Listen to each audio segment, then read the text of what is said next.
they had on average been on a very low carb, high fat, like a ketogenic or a carnivore diet for at least 5 years, super high LDL cholesterol. And they compared these people to another healthy group that has low cholesterol. There was no difference. What's with this Oreo cookie study? He took his LDL cholesterol down from 384 milligrams per deciliter in 3 weeks of eating Oreo cookies down to 111. I think if you've got high cholesterol and you're metabolically healthy, does it make sense to lower your cholesterol? Do you think it's necessary to also include like the beef organs and all that stuff? You know, my stance on that is they're not necessary. The argument that when an animal does get its prey, it will go for like the liver and the heart and all that stuff first. These animals are very lean animals. Only place they're going to find fat on those animals is going to be in their viscera. Yeah. The last time we were here, we had Stan here, so I kind of feel sad. He's not here. Well, you already kicked his ass. You already kicked his deadlift record. Well, I mean, I will tell you that, you know, I have to, because I did a little bit of touch and go there, so it was kind of not. You know, was he pausing each one on the ground or something? Yeah, he paused, and I did that. He was taking breaks then. Well, he took a break. He took a 2-rep break on his too. He did 23, and then he walked away for a second. His wife yelled at him. He did 2 more. So anyway, so I'll call it at least a draw. You know, we got to set up like stipulations because you're in the trap bar, so you can't. At the very least, you can't step outside. Can't step outside. Yeah, he did step outside of the realm of the trap bar too. I think you shouldn't be able to take your hands off the bar. That's good. You have to sit there for like 10 minutes until you're next step with your hand there. That's a good rule. Yeah, and it's not an advantage at that point when you're just hanging out down there. But you got what 27 reps? 27. Yeah, last one was ugly. Definitely. Yeah. It's still impressive, man. Jesus. It's interesting though how like everything was smooth. You got past 25, and once you got past 25, it was like 26 was like that's where it started. Right. You know what I mean? Well, that was my mental goal. Right? It was a mental breakdown. Yeah. It is. You guys know who Tim Noakes is. So I know the name. Yeah. So Tim Noakes he wrote The Law of Running. Big exercise scientist guy. Among other things, he's now kind of a low carb proponent. But one of the things he came up with this so-called central governor theory of athletic performance, and so that's why you often see guys that are like world class, like world records, and then that last 5% they turn it on. They see the world records in their face, so they're able to raise their game. And so it doesn't seem to be that there's some sort of muscular failure or whatever, lactic acidosis or whatever. There's all these different theories on what makes you give up. Yeah. And it's really the brain. It's really the brain that makes you quit. And so, you can see that's where it is. In my mind, I said I want 26, and I got to 26, and I was like, "Fuck it, I'm done." And I said, "Okay, I'll do one more." But I mean, I think if the target was 27, I might have got 28. It's just one of those things, right? That's one of those deals where it's always good to get around people that are like better than you. It's a good idea to try your best to get around people that are better than you, because then what's normal, now is elevated to a whole different well, thing. you mean it's like you remember well, you guys don't remember because before all of us, but when the 4-minute mile was broken, Roger Bannister did that. No one thought it was possible. Right. The second he did that, it was like within a year, like 3 or 4 other guys had done it. So it was just like, once you see what another human can do, you're like, okay, well, he's got 2 arms and 2 legs just like me. Why can't I do that stuff? And that's like when I was first breaking world records on the rower, I saw the guy that had the record, and I'm like, he's not better than me. I'm better than I can beat that guy. objectively. Yeah, it's like you put his face on the wall, and you're like, yeah, guess what? I got it. You can do that. So anyway, it's interesting. You were telling us some pretty cool stuff just a few minutes ago about cholesterol. I think it'd be great if you could talk about that. Yeah, share it with all the listeners. I know you were on Joe Rogan recently, and I think some of the results of that study that you were talking about are in. They weren't out quite yet when you were on the show, but now they're in. Yeah, I mean, I had known the results before I was going to the study. They wouldn't let you talk about them because it hadn't been officially published yet. But basically, so there's this theory that, and it's still a theory that. Most people will accept that high LDL cholesterol or ApoB over time leads to cardiovascular disease. And that's what most people think. And probably in most of the cases that's true.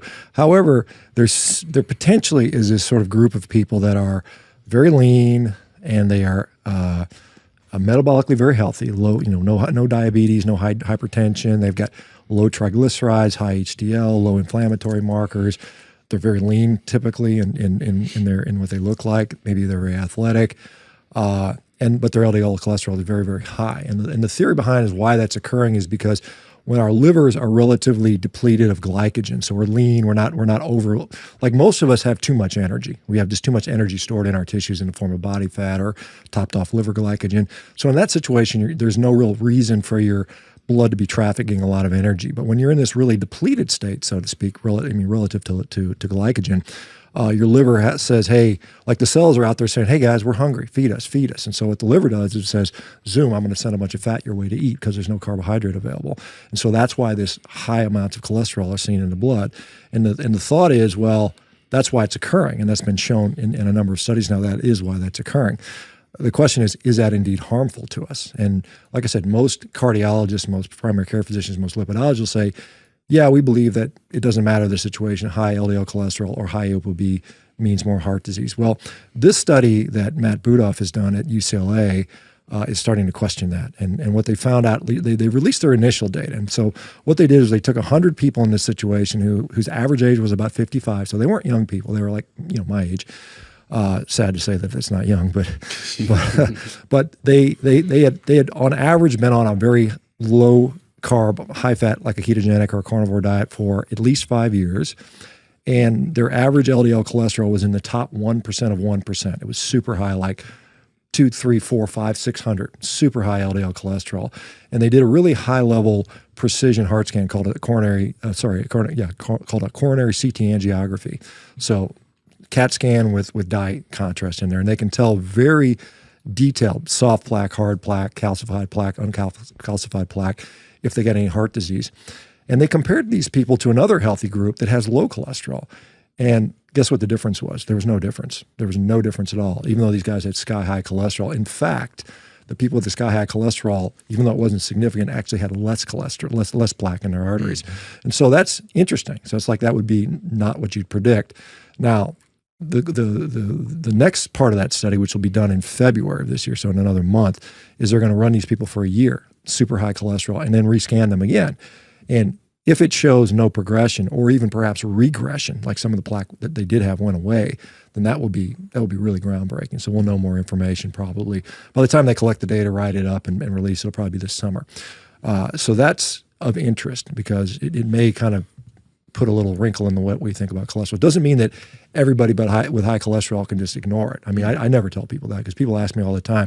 Because there's people in the low carb community that'll say, oh, you're low carb, you're carnivore, don't worry about cholesterol. And I never tell people that. I tell them, hey, look, that's something you need to get more information. At the very least, get imaging because it's so important to not just look at risk factor, but look what's actually really going on so you have a better idea of what's going on. Because if maybe it doesn't affect you, maybe it does. And that's how because that's what I did. I mean, I checked my heart scan when I was 52. It was 0, which is good. I'm going to do it again this year. So when I'm 57, I'll do it, maybe once every 5 years and make sure. Hopefully it's still 0. We'll see. I mean, I hope so. I mean, my heart still works pretty well. I mean, I can tell athletically that I've still got a pretty good high output. So that's, and again, VO2 max is correlated with atherosclerotic sclerosis. So if you've got high VO2 max, you're less likely to have heart disease, which makes sense. Was there any correlation to ApoB as well in there? Well, ApoB, so LDL is one of the ApoB particles. And so ApoB is on every single lipoprotein, whether it's LDL, VLDL, IDL, lipoprotein(a). It's all just a single molecule that's attached to every different type of lipoprotein that we have. And so generally when LDL cholesterol is very high, then ApoB is going to be very high. They run together. I mean, they're not exact, and there's maybe slight variation, but if you got super high LDL, you got super high ApoB, almost guaranteed. There's very, very, very few exceptions to that. So it's kind of the same thing. And then in some of these people, you're just saying that the ApoB and or the cholesterol didn't result in any extra significant calcification. Right. No soft plaque, no hard plaque accumulation relative to anybody else. And there was another study done in Denmark last year. Mortensen did that, where they looked at people with a 0 coronary artery calcium scan. Some of you guys have heard about the CAC score, where you just you run a CT of your heart, and if you had a 0 coronary artery calcification score, and they followed them out for something called MACE, which stands for Major Adverse Cardiac Event. So that's a heart attack, that's a stroke, dropping dead, or needing a bypass. The people that had 0 calcium, it didn't matter if their LDL cholesterol was super low or super high. There was no difference in outcome. So we're seeing, like I said, maybe there's some nuance to this and that. Like I said, that's important. That's why it's important if you're over 40 to get some imaging on your heart to understand where you fall in that sort of spectrum. What's with this Oreo cookie study?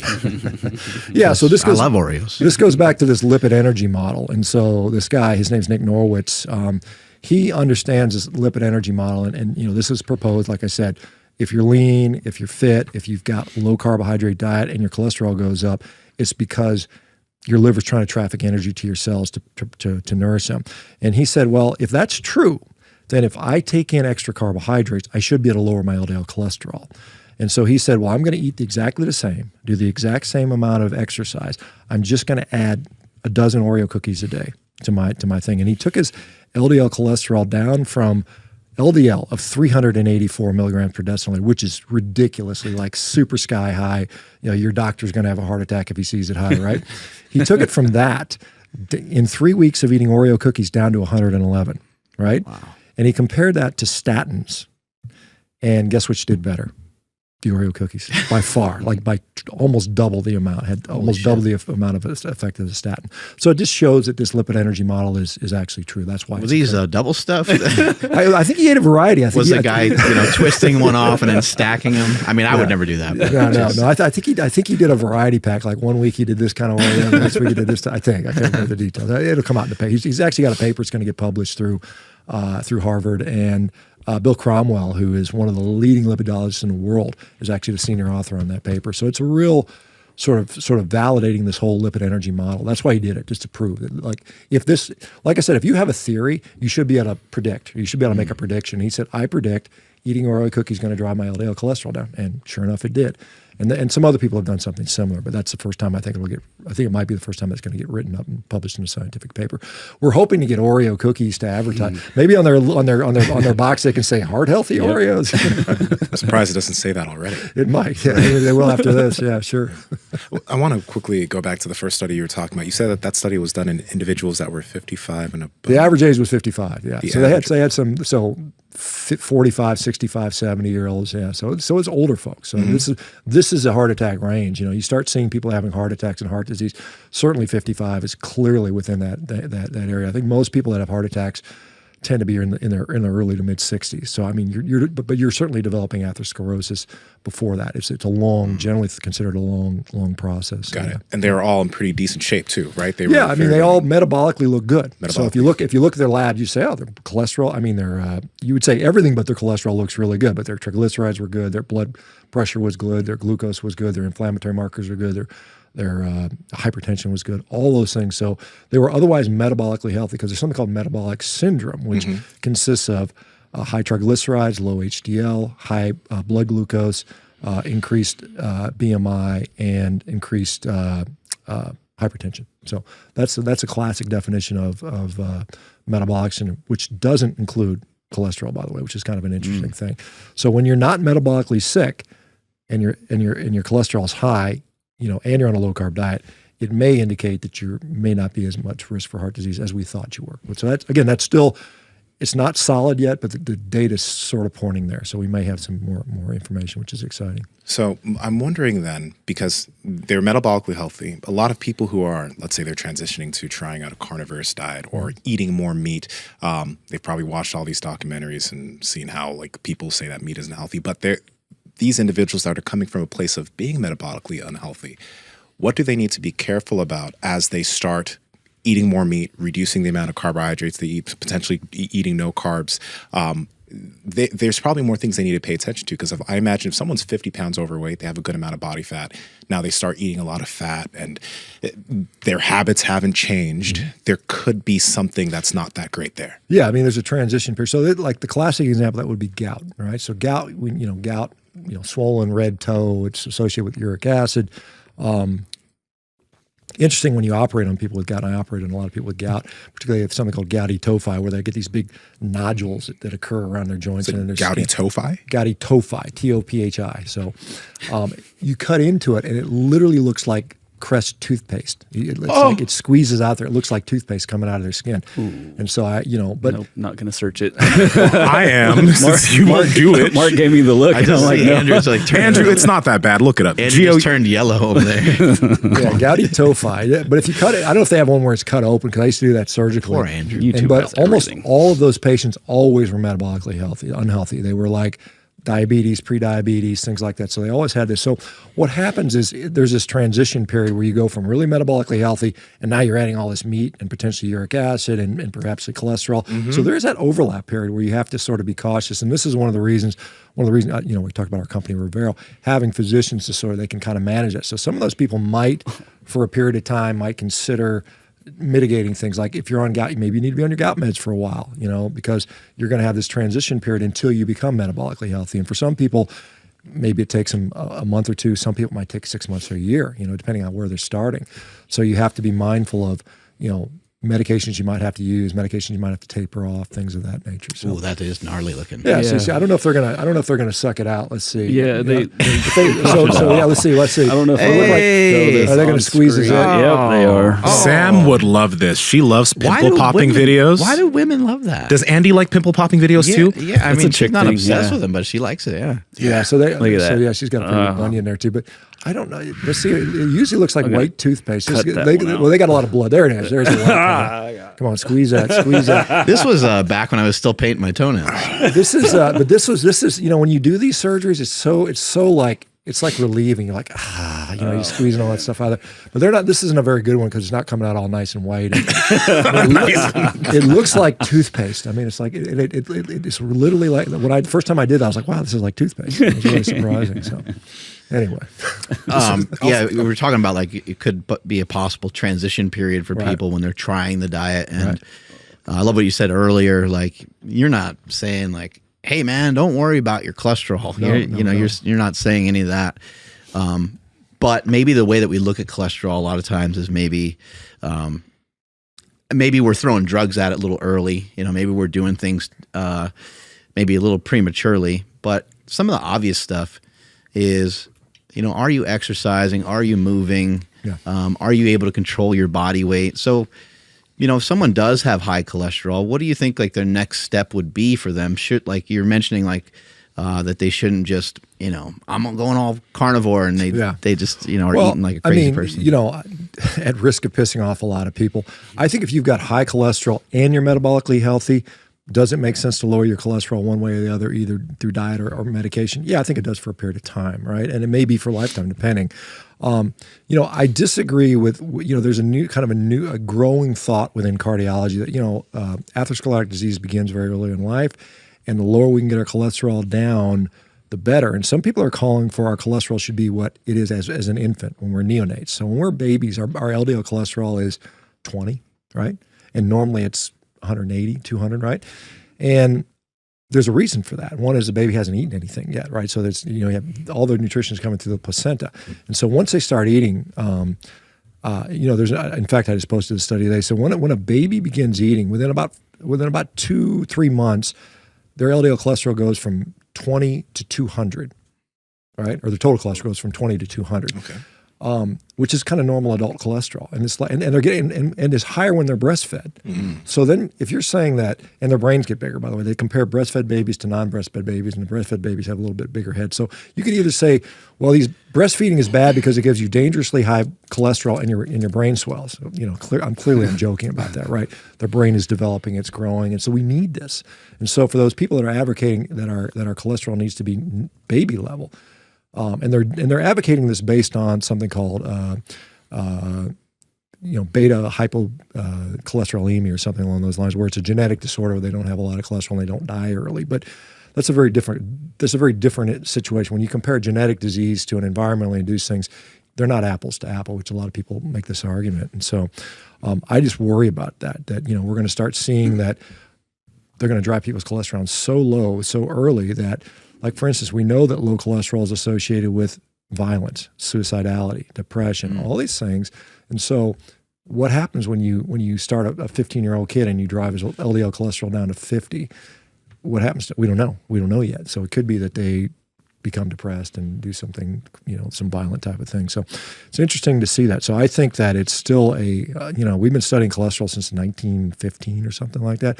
We still haven't figured it out yet. So it's still evolving, it's still nuanced. And so I think there's here's the analogy. Like, they say that, it's true. If you drive your cholesterol down to 0, you're probably not going to get heart disease. Good, right? But let's just use another analogy. if you're worried about sexually transmitted disease, you can always lop your penis off, right? You're not going to get a sexually transmitted disease most likely. Yes, yeah, but I mean, hey, what's the downside of that? There's a downside. So I just worry that we're going to be perhaps, harming people. We won't find out for 20 years until they've, had some, dementia or some, because, cholesterol also participates in our immune system. We need it as part of our immune protection. And so there's reasons for it to be in our body. And if we artificially bring it down to a level that's never seen outside of newborn baby levels, is that a problem? So.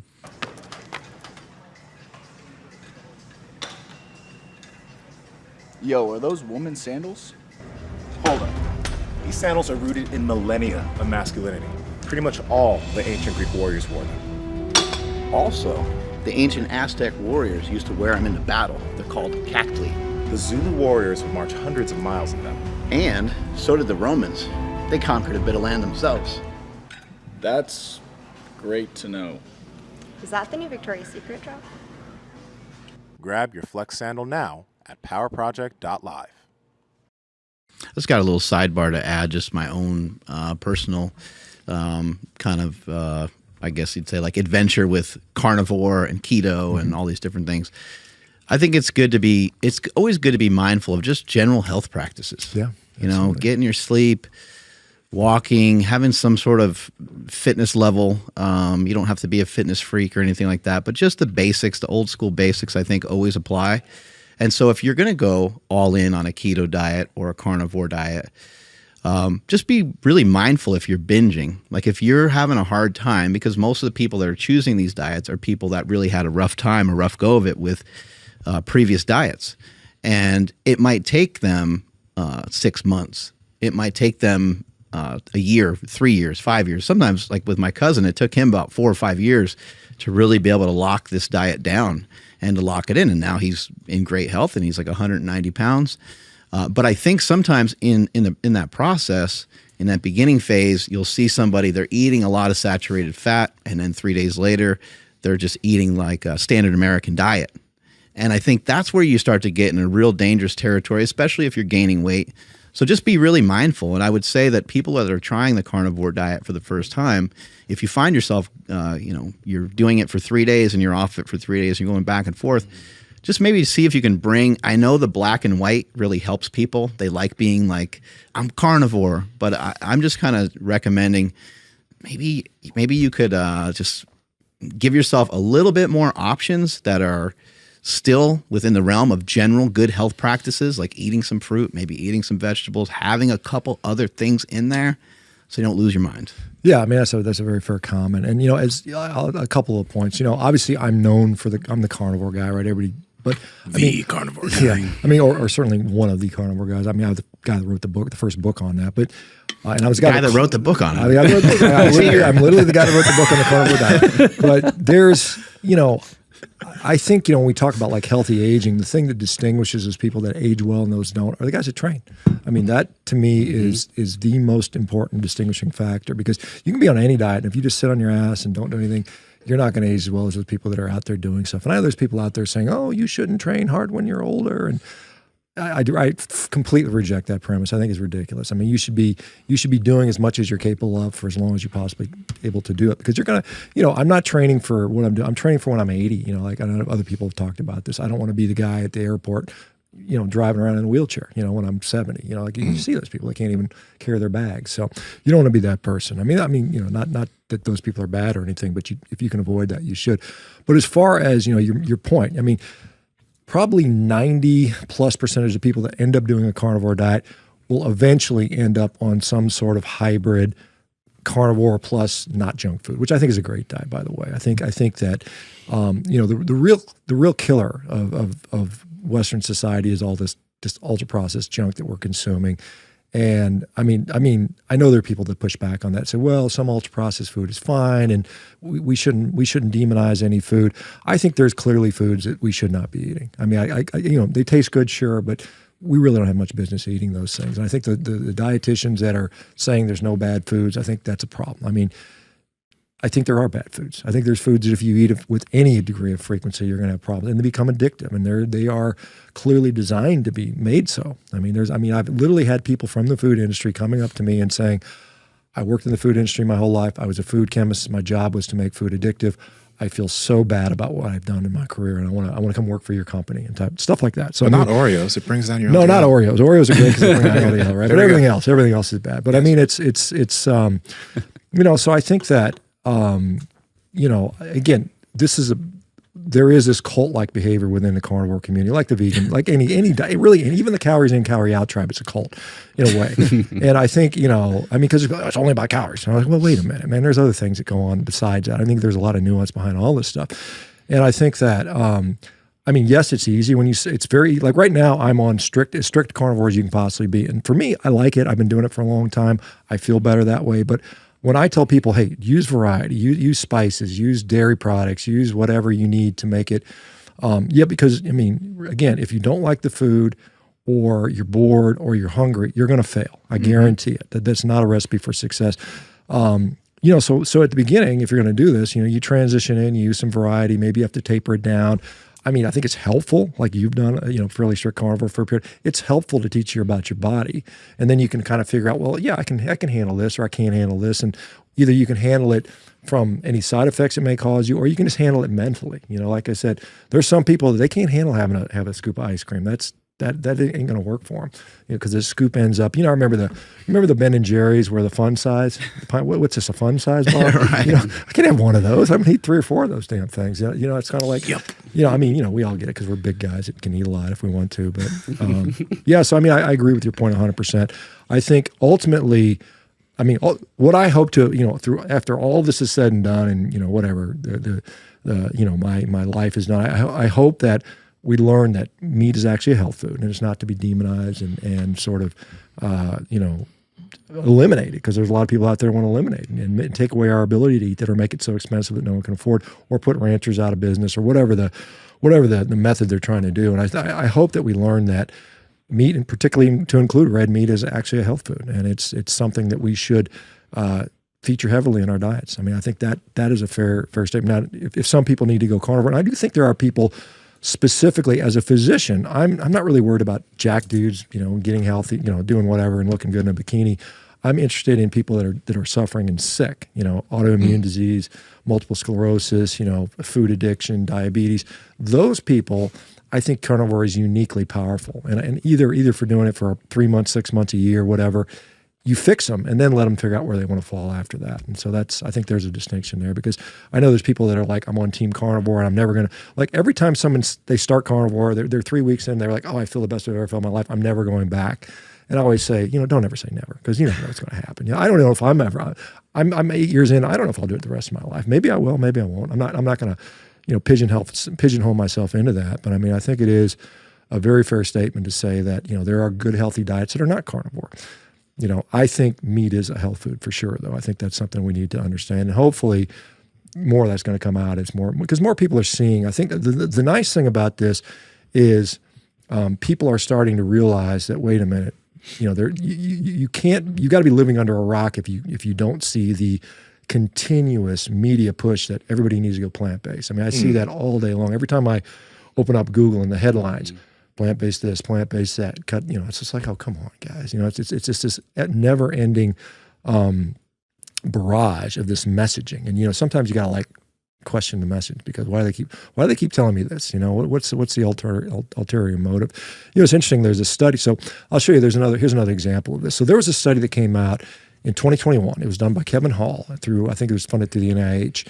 And it was a metabolic ward study, high quality, randomized control trial. They put people on a low-fat plant-based diet for 2 weeks, and then they put them on a high-fat animal-based diet for 2 weeks, and they compared who ate more food, right? Because, you know, a lot of people say keto makes me full, it shuts down my appetite, and the results of that study showed, guess what? The low-fat diet had a better outcome. They ate less food, right? And that was published in something like 75 major news outlets picked it up and covered it and showed it all over the world. It was on every feed for 2 years. Well, these other researchers came back and they reanalyzed the data and said, wait a minute, the order that you put them in a diet had an even bigger effect because there's this metabolic carryover. So when you go on one of the criticisms is when you go, there's this adaptation phase that occurs, right? So when you go on a low carb diet, it takes your body a while to adapt. There are enzymes that have to be upregulated. There are cell types in your gut that have to change. It takes 2, 3, 4 weeks for that to occur. And then when that occurs, it takes another couple of weeks for it to change back, right? You can't just, day one, day out, because every time you switch from one diet to another, there's a shock to your system, right? So what they found out is that if you start out on a low carb diet, no matter what the outcome was, you always did better overall eating less calories. So it was actually the metabolic carryover effect that had a much, much bigger effect. But the original researchers didn't account for that. They didn't publish on that. So it actually showed that their conclusions were wrong. So they reanalyzed it and just published it. And that study got zero attention from the media, none. And so on social media, we got it up there. We had them talking about it, so it's up there. So there's a sort of an impact score that the journals have, and we got the impact score up high only because people that are interested actually talked about it. The media didn't want to hear about it because it was like, wait a minute, what are you saying that plant-based isn't better? We can't talk about that. So there is a clear bias that's going on here, and that's a shame, unfortunately. I know that with Rivero, you've helped people like reverse diabetes and do a bunch of things, as you mentioned. Now, when you have people go on a carnivore diet and when people are transitioning to a carnivore diet, we had Stan on recently and some other people, and they were talking about, being careful about your saturated fat intake. Do you think, is this something that someone needs to keep in mind when they're going on a carnivore diet and eating fattier cuts of meat? Or if they're on strictly carnivore, can they is it okay? Well, I think that, first of all, let me just clarify on Rivero. Rivero is not strictly a carnivore company. We will use that when necessary. But I mean, we're going to tailor a diet based upon, like if somebody just needs to lose weight, they don't need to go on carnivore. They might. Sure. I mean, they might end up going there. But I mean, there's certain conditions where we'll say, okay, this is probably more amenable to a carnivore diet. But when it comes to saturated fat, I think one thing, and our good friend Lane will tell you, caloric excess. Are you in a calorie surplus or not? And so I think why do we all kind of laugh a little bit when we say our good friend Lane? I chuckled. Well, I mean, I don't consider him an opponent or anything like that. But Lane. I disagree with some of the stuff. But I mean, certainly. One of the things about a carnivore diet, one of the things about a carnivore diet is, again, there's that satiety effect. So you tend not to overeat saturated fat because you just get full. And so I think some of that's there. Now, this is interesting. There's going to be a meta-analysis that's coming out very soon. It hasn't been published yet, but it's going to show that, again, saturated fat may not be the biggest predictor of raising cholesterol in certain situations. So it may or may not be the saturated fat. Now, if it is the saturated fat, certainly you can do things within a carnivore diet to if my focus is, hey, I'm worried about my LDL cholesterol and I'm still significantly metabolically unhealthy, and I might want to keep my LDL cholesterol in check. Obviously there's medication options, but within the diet, you could eat more monounsaturated fat. Most people don't know that, but the number one fat in beef is actually monounsaturated fat. It's about 46 to 44 or something like that. Does it matter if it's grass-fed? It does. It does. It does. In fact, grass-fed has lower monounsaturated fat than grain-fed, which is kind of an interesting, which I know the grass-fed people will be mad about that. But I mean, there's other reasons that grass-fed isn't perhaps nutritionally superior. But I mean, and it depends on where the fat is. Like marbled fat, like intramuscular marbling, like Wagyu is actually very high in monounsaturated fat. If you take a piece of Wagyu and you put like a really fatty, like an A5 Wagyu, it almost melts when you touch it, right? Oh, yeah, because it's not saturated, because it's more monounsaturated fat. So that's why Wagyus are very high in monounsaturated fat. Particularly the real, really marbled stuff. And so, yes, it does make a difference. I was looking this up the other day because there's just these weird things I learned. Actually, the cuts of meat actually vary in their amino acid concentrations, which I thought it'd be pretty similar. But like flanks or like short ribs were higher in glycine than some of the other cuts. And so, but in general, you're eating the whole damn cow anyway, and you'll get it all eventually, hopefully. I want to stop you for a second and go back to this idea of grass-fed, grass-finished may not be superior nutritionally. Well, I mean, it depends on what your definition is. I mean, obviously, grass-finished clearly has more, let's say, like CLA, conjugated linoleic acid, which is correlated with protection for heart disease. It's higher in omega-3 amounts, and the omega-3 to omega-6 ratio is a little bit higher. It's got like more vitamin E, and it's got a few, for other compounds. They're there, and particularly, this is the other thing that most people don't know, that we hear about like phytonutrients, right? Oh, phytonutrients in the plant. beef actually has phytonutrients in it. In fact, it has, in some cases, a more diverse phytonutrient profile than a lot of the plants we have, and they're more bioavailable. In fact, the work of, there's a guy named Stefan Van Vliet. He's at Utah State right now. He used to be at Duke. They did analysis on beef, and beef has something like 70,000, not 20, but 70,000 unique nutritional compounds, most of which we have no idea what they do, but many of them are phytonutrients. So if a cow's out there grazing in a field, particularly if they have a diverse forage, if they're out in the mountains eating flowers and weeds and stuff we can't eat. There's stuff that we you and I can't eat grass. I mean, there's the silicate content of grass makes it tear our stomachs up, so we can't eat it. But it has a different nutrient profile. So so those cows actually eat it, and it's incorporated into their fat and some of their other tissues. And so we actually we can get polyphenols, we can get other phytonutrients from beef. That's why it's a pretty complete food. That's why I haven't died of nutrient deficiencies, even though, I mean, literally my diet for the last 8 years is, without exaggeration, has probably been 98% beef. I mean, occasionally I'll have some eggs, occasionally I'll have, whatever, some dairy products and things like that. Every once in a while I'll have a piece of birthday cake, like I mentioned. But, so I mean, but I mean, the issue with the grass-fed versus grain-finished, and I'm certainly a fan of the message of regenerative agriculture, and we need to promote biodiversity, and I think that's great. And I've promoted those guys and talked to those guys that do that, and I think we should do more of that for sure. But here's a but. The studies we have on humans so far, looking at grass-finished versus grain-finished, have not been compelling one way or the other. Because I see people all the time that they say they can't afford it. Or, they go to Walmart and buy the big old tube of ground beef. That's all they can afford, and they reverse their diabetes and they get healthy. And so I'm like, well, hey, that works. So I don't tell people to stress too much about that. Now at the same time, I think we need to support our ranchers. We need to support our local ranchers. We need to, as meat eaters, we need to promote the sustainability of it as well. And so that's why I try to be as honest about the message as I can, because I mean, to tell people you're not going to get healthy unless you eat grass-finished beef is dishonest in my view. So I don't want to put that out there. And so I think we need to start with that and say beef is a health food, and then if we can make it environmentally better, then we should do that as well. Is it less harmful having grass-fed, grass-finished regenerative agriculture? Is it less harmful to what, the environment? The environment, yeah. I think that argument can be made in a way. I mean, for sure. I mean, I think there's enough evidence for that. I think it's certainly. I mean, there's evidence that it restores biodiversity, which I think is a good thing. I mean, you can see these guys like the Will Harrises and the Gabe Browns and the Joel Salatins and all these guys that everybody's probably heard of, or some of these people have heard of. You go on their property and there's birds and bees and little dung beetles and cute little deer and everything running around. Whereas you go to a maybe a more industrial place and there's nothing there, particularly like crops. Like if you go to a field of strawberries, there's nothing growing besides strawberries. Everything else has been nuked. I mean, there's nothing that can live. And so I mean, this is the whole argument about this sort of vegan diet. Nothing's dead on my plate. Well, I'm like, wait a minute.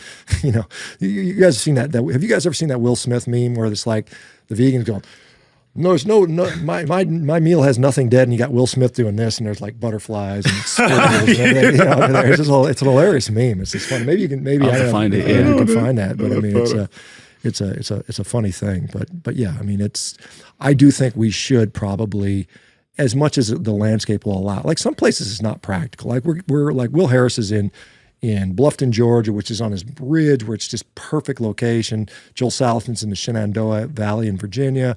There's places where it's amenable, and there's somebody who lives in a desert in West Texas, and it's like harder to do that and make it work. Or there's somebody up in northern Montana where it's 6 feet of snow, and you're just like, well, I can't graze my cattle in this. I got to feed them hay or something else. So I mean, yeah, but I mean, I think I am a fan of that stuff, and I think we should do more of it where we can. There's a guy named Alan Williams at Joyce Farms out of Alabama, and he's done calculations that if we could convert something like 40% of our pasture land into, regeneratively grazed land, then we could offset all of our carbon, all of it, not just cattle emissions, but, transportation, energy emissions. So the cow, the way we raise food has potentially a big impact if we're worried about this sort of climate stuff, which, again, I'm not there saying it's not a thing, but we may be overreacting a little bit to some of the things they want us to do, and it may not make sense. Yeah, the cows always get blamed, but there's carbon emissions from all kinds of stuff we're not thinking about, yeah, I mean, like even our pets, right? Right. Well, yeah. I mean, there's 70. What is it? I think there's 70 million cats and dogs in the U.S., and they consume like enough food for 70 million people or something like that. And I think the interesting thing is, like, for instance, we know, like, the greenhouse gas emissions for the cattle sector, cattle specifically, is about 2.5% every year in the U.S. The healthcare sector is anywhere between 4 and 10%, depending on what study it means you read. So, like I said, if you want to decrease your impact on the environment, don't be sick. Stay healthy, right? So I'd rather have, rather than killing a bunch of cows, let's just have healthier people. That would be a better solution in my view, right? So it's obviously a very nuanced discussion. I was just looking at these stats on, they talk about this, that new, not Game Changers, Twin Changers. Yeah, the latest. You Are What You Eat. Yeah, You Are What You Eat documentary. You got Pat Brown, who's the CEO or former CEO. He got fired as CEO because his message was killing him. Impossible. He came out in 2019 and said, we are going to put the agricultural industry out of business by 2035, right? There's going to be no more cows left on the planet, right? That's his mission.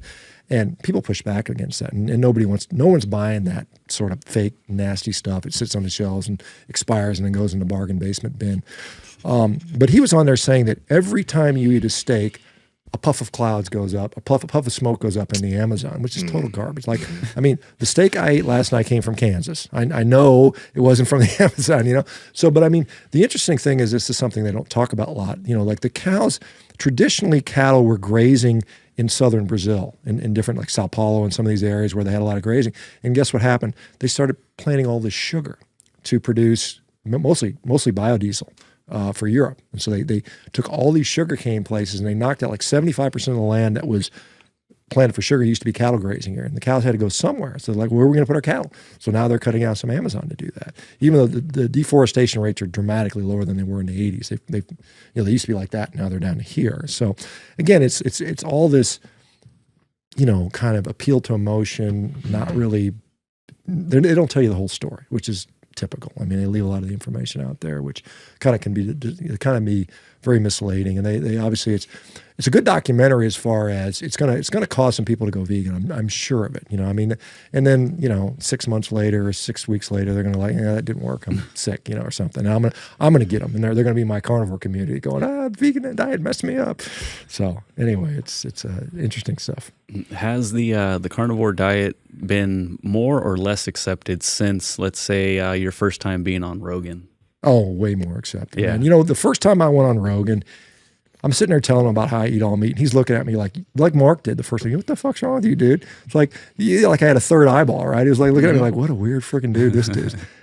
This time when I went on there, he was like bragging on it before I even had a chance to talk about it. He was like, man, everybody I talked to has been on it does great.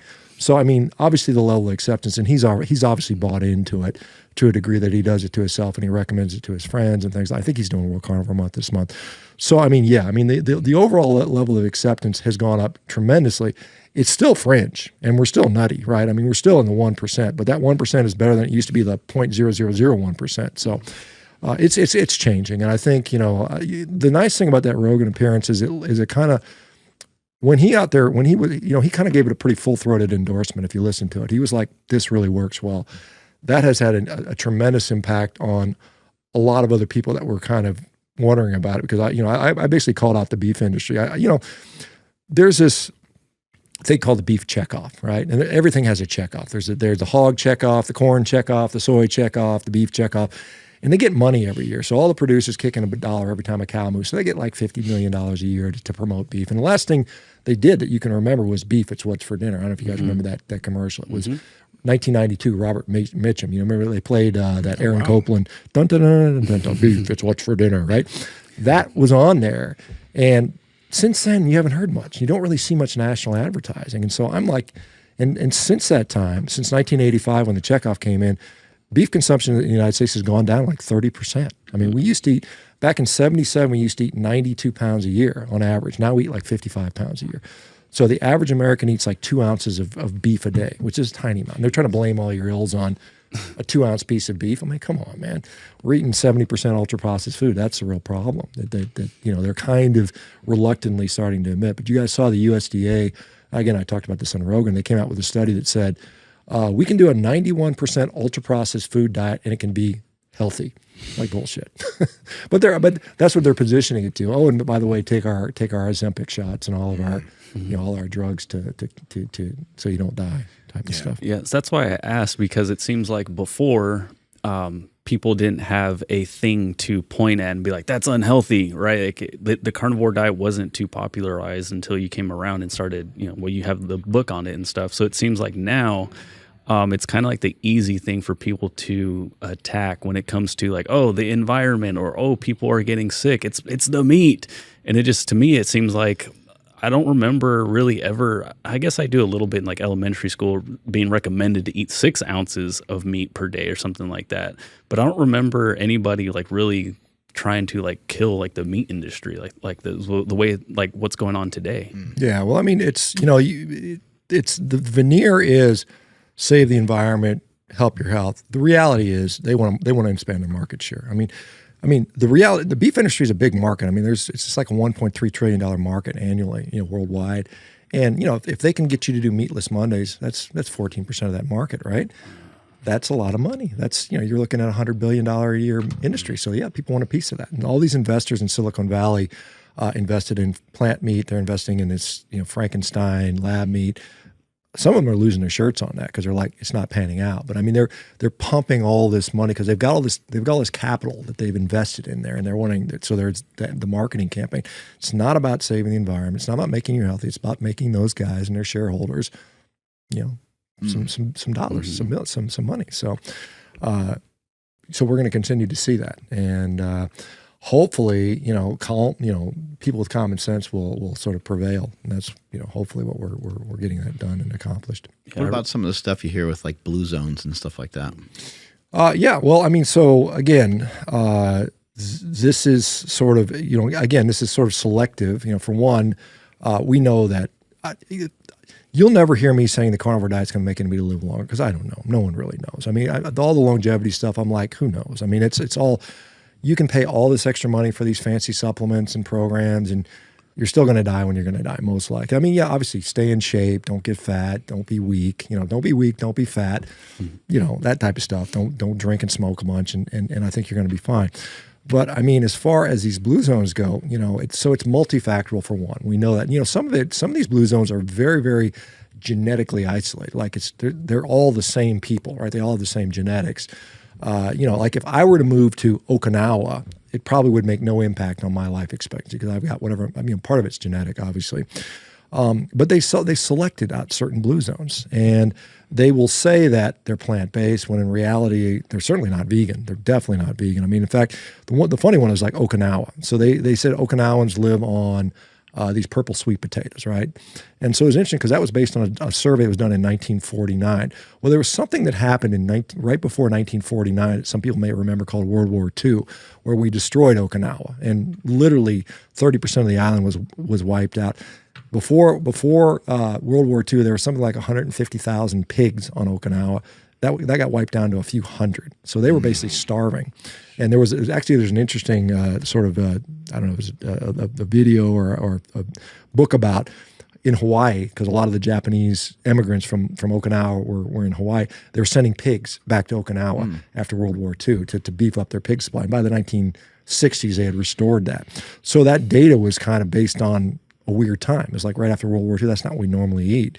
But just as importantly, I mean, there's other places around the world, like we hear about Loma Linda all the time. It's this vegetarian Seventh-day Adventist society and near San Francisco, and they're very wealthy and they're religious and they don't smoke and they don't drink and they eat a quote unquote plant-based-ish diet. Only about 15% of them are actually vegetarian. And they live a long time. And, it goes to what we were saying. They exercise, they don't drink, they don't smoke, they have good social connections, on and on and on.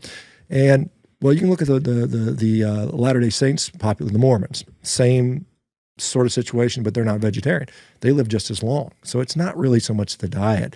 I can point to places like Hong Kong where they eat more meat than in Hong Kong, they average something like 1.5 pounds of meat a day, which is a lot. That's a lot of meat. That's one of the highest places in the world. And they live the longest, and they have the highest IQ in the world. So it's like, you can go to Iceland. Iceland has one of the highest rates of male centenarians, guys that live over 100. And guess what doesn't grow in Iceland? Broccoli and bananas and mangoes. I mean, they're on a frozen rock in the North Atlantic, basically. And I mean, when I went to Iceland, when I visited Iceland, Iceland's the home of Thor Bjornsson and all the big Viking guys, right? And, CrossFit champions, all this. So they got good athletes. For a tiny little country, they put out a lot of athletes, but they live a long time too. And when I went over there, I was talking about carnivore diet, and I go, yeah, well, there's nothing else to eat here. I mean, there's like fish and there's a few animals they brought over, but they don't grow anything. The only thing they used to import was grain from Denmark, and they basically fed that to their animals. And that's how they live from, I think that Iceland was started back around 900 AD. They had some Irish slaves, by the way, that they brought their Irish slaves over there to do that. But I mean, that's, how they started. So they get it. And so there's a lot of people over there that are like, yeah, carnivore makes sense for us, so it's, so the blue zones are depending on it's kind of like the Ansel Keys data where you pick 7 countries and you ignore the other 20. It's like, well, there's a lot of blue zones that are, like Hong Kong's got 7 million people. That's more than all the blue zones added up. There's, it's way more. And so you've got 7 million people that are living longest in the world. They eat the most meat in the world. And of course they say, well, it's not the meat. It's got to be some other factor. But when you talk about the other blue zones, it's all about the purple sweet potatoes. It's like, no, it's probably something else. Pat Project Family, we talk about beef and meat all the time on the podcast. That's why we've partnered with Certified Piedmontese Beef. But did you know this? That 85% of all grass-fed, grass-finished beef in the United States is imported from other countries? 85%. Damn. But Certified Piedmontese is made in the U.S. of A. America. Fuck yeah. So go out and get some of the best tasting, some of the leanest, some of the best beef from Piedmontese. Andrew, how can they get it? Absolutely. So you guys can head over to cpbeef.com and at checkout enter promo code POWER to save 25% off your entire order. And if your order is $150 or more, you get free 2-day shipping. Again, cpbeef.com, links to them down in the description as well as the podcast show notes. Fuck yeah. The funny thing about the Blue Zones thing, because there's the Netflix documentary too. There are all those factors you talked about, like the social stuff, people walking a lot. I think in like Italy, there was a lot of hills. So these people are walking up hills. They're still kneading dough with their hands in terms of the woman. There's all this physical activity. Absolutely. But I have this kind of like bro theory where like, if you're someone who isn't active at all and you're going to be sedentary, might not be a bad idea to do a plant-based diet. If you like, and you'll slowly degrade probably, but at the same time, like it'd be potentially better than having a meat-based diet because you're doing nothing. But if you're someone who's going to be walking and you want to be active and you want to build muscle, because on the Twin Studies documentary, You Are What You Eat, every single twin that was on an omnivorous diet had gained way more muscle than the twin on the vegan diet. Like the 2 black guys, the one black dude gained 7 pounds, 7 pounds of muscle in 2 weeks or in 8 weeks, and the other one was 2 pounds muscle. Every single one fared better.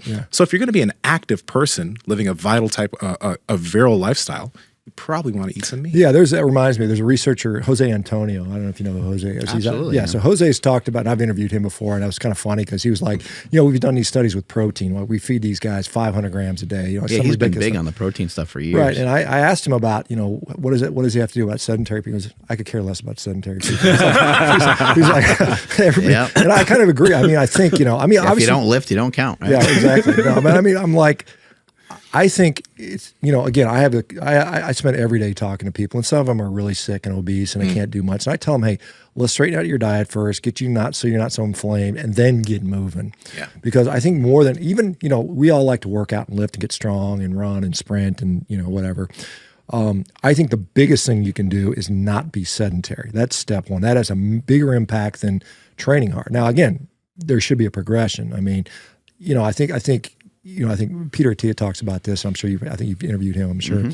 It's you don't have to be the world champion, but you need to be in the top third. And that bar is not that high these days because you look around, what's in the top third? I mean, when I look around at other guys that are my age, I'm like, it ain't hard to be in the top third. I saw somebody put its elite deadlift for age, and it was like because I'll be 60 soon. They said to be elite as a deadlifter at 60, you have to deadlift 355. I'm like, come on, man, that's not elite. But I mean, realistically, when you look at the population, there's probably most guys that are over 60 can't pull over 300 pounds. Probably a lot of them can't even pull over 200 pounds. So it's like, the bar has gotten so low, and I honestly believe, particularly with the resources we have in this country, there's no reason we shouldn't be a nation of just jacked and tan savages. I mean, really, I mean, we could be if we wanted to. And that's kind of a shame, you know. Maybe, you know, if like the next president gets crazy and makes me the Surgeon General, we're gonna have a jacked and tanned society. So anyway, yeah, I think, you know, our idea of fitness, you know, the idea of just like going to the gym, I think is a decent idea, but it's a turnoff to a lot of people, you know. So I think hopefully over time people can start to learn to, you know, either pick up a sport or some sort of activity, or just figure out ways to just implement a little bit of something. Like it doesn't have to be, you don't think you have to train all the time, but, you know, go on a walk with a weight vest, or just, you know, there's like low hanging fruit. I think. Yeah. I mean, I talk to people like, you know, particularly if somebody has a sedentary job, I'm always thinking, if I'm sitting, could I be standing? If I'm standing, could I be walking? And just that simple dichotomy. It's just like, because, you know, we're doing this podcast standing. A lot of people do them sitting. I stand all day long. And as you notice, like, I'm doing this. My arms move around. I'm moving around. I'm shifting side to side. I'm expending, you know, energy. Whereas I'm sitting in a chair, it's like Andrew's just sitting on his ass like a lump, right? He can't do anything. This is true. Yeah. That's why he's so It's fat. hard No, to- I'm just kidding. It's hard to sit and not like look fat. So, you know, you gotta always like move your clothes around, move your exactly. body around. Yeah, you get bent over and all your things don't look so good. Yeah, you straighten out a little bit better. Yeah, but I don't disagree that, you know, depending where you're starting, I mean, just getting active is such a big win. I mean, it is probably, I mean, if you're sedentary, going from sedentary to non-sedentary is going to give you more life expectancy and more life quality than going from, you know, moderately active to super active. I mean, I think that's clear. Now, again, I do this because I enjoy it. I mean, we all do. You train because it's mentally satisfying to you. I mean, I'm sure that's why you do jiu-jitsu and we train, and that's why we're in here, and we're, you know, if you were to take it away from us, we would be miserable people. I mean, I guarantee it. I mean, I feel, you know, there's people that get hurt and you can't train. Like every time you get hurt and you're like, you feel vulnerable and you're kind of stressed out. It's like, oh, I don't like being injured. I don't like feeling like I can't just take off sprinting or defend myself or whatever. It's just, it's mentally draining on people. And I think, you know, but you think about it, you walk around, if you go to the grocery store and you think, how many people here could actually, if the zombie apocalypse comes, who am I going to hide behind? Not many of these people are going to be good. They're going to be cannon fodder here. You guys, the zombies eat you. But I mean, you think about it, but if you're, because I can't put myself in the mind or the mentality of somebody who's frail and weak and, you know, significantly obese. I don't know what it feels like mentally, but I would imagine it's frustrating. And you've got a bunch of frustrated people out here that probably have some sort of, like 25% of the population is on some psychiatric med right now. It's crazy. So we've got a society where everybody's just angry and frustrated and divided. And I think we could fix the nutrition, we would have a better society. I mean, and, you know, and then you get in there, you know, because we've seen these videos of 1963 where President Kennedy's telling everybody we need to, you know, we see those, you know, the little, you know, PE class where all the guys are doing the push-ups and the monkey bar things. And, yeah, I mean, I don't know if can we go back to that? I wonder if we could sort of turn it around and get back to that. It would be an interesting experience to see how the mental health of people would be. Well, it's about people feeling good, right? And feeling good about themselves and feeling confident. Mm-hmm. And it's hard to feel confident if you're not competent. Well, who was it? Was it body around, who was it that said that? Was it? I think it was Deion Sanders. Look good, feel good, play good. Something like that. Was it Deion that said that? Yeah. I mean, that's I mean, it's true. I mean, you know, when you look good and feel good, you're gonna perform better. How did you find this diet? How did I find this diet? The carnivore diet? Yeah, I mean, I was low carb at the time, and I was, as an athlete, I was just, you know, always interested in performing better. And I went online and, you know, I was just, you know, just kind of lurking. I was lurking on this Facebook forum called Zeroing In on Health, a guy named Charles Washington, you know, and some other people. And they were eating all meat. And I thought they were nuts. I was like, these people are freaking nuts. So I kind of like morbid curiosity drove me to read about these people. And I just kind of like, I asked a couple questions and why do you think that? And they sent me some source material. And I started reading. I said, you know, this kind of makes sense. I'm going to try it. So this is back in 2016. So I was like, well, I'll try it for a month. And I was like, damn, I feel good. I feel really good, in fact. And so that was kind of how I started. So there were other people doing it. But I mean, this goes back. I mean, you know, James Rollo was a surgeon in Scotland back in the late 1700s. He was putting diabetics on all meat diets back then. So this is not new by any stretch. I mean, there's, you know, Salisbury in the 1800s, Blake Donaldson in the 1950s, you know, A.B. Newbold in the 1970s, kind of Atkins to some degree. I didn't invent eating all meat. In fact, eating all meat was some Neanderthal back, or whatever, Australopithecine 3 million years ago invented that. But I mean, this is something that has, it's come and gone over the years. The ancient Greeks used to do. There was an all meat craze in ancient Greece with the ancient Olympians way back when. They were all doing that. I thought it was an athletic enhancement to them, and so. But I mean, honestly, in the modern times, it goes back to probably Stefansson, who was that Arctic explorer lived with the Inuit for a decade, and they said he came back and said, all those old videos, I've seen that before. Yeah. He came back in the 1920s and said, hey, look, I ate all meat for 12 years, and they said, no, you can't. That's impossible. I said, BS, I'll do it. So he was basically on a metabolic ward in Bellevue Hospital for a long period of time, and they studied him, did it for a year, and he was like, totally fine. So, I mean, it's been known for a long time.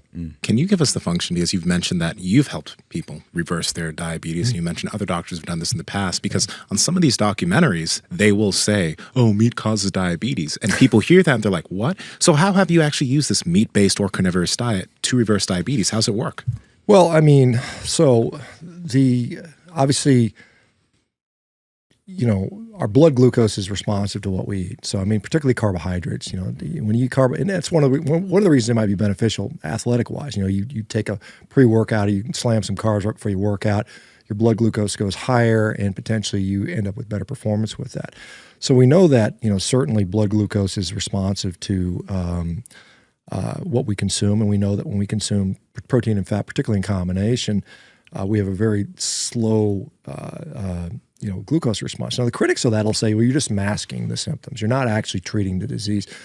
But what we're seeing is, because with diabetes, you're not so much concerned about blood glucose directly. I mean, who cares what your blood glucose is? What you care about is the damage it's causing, right? So what kind of damage might you see? Retinopathy, so blood vessels in the eyes.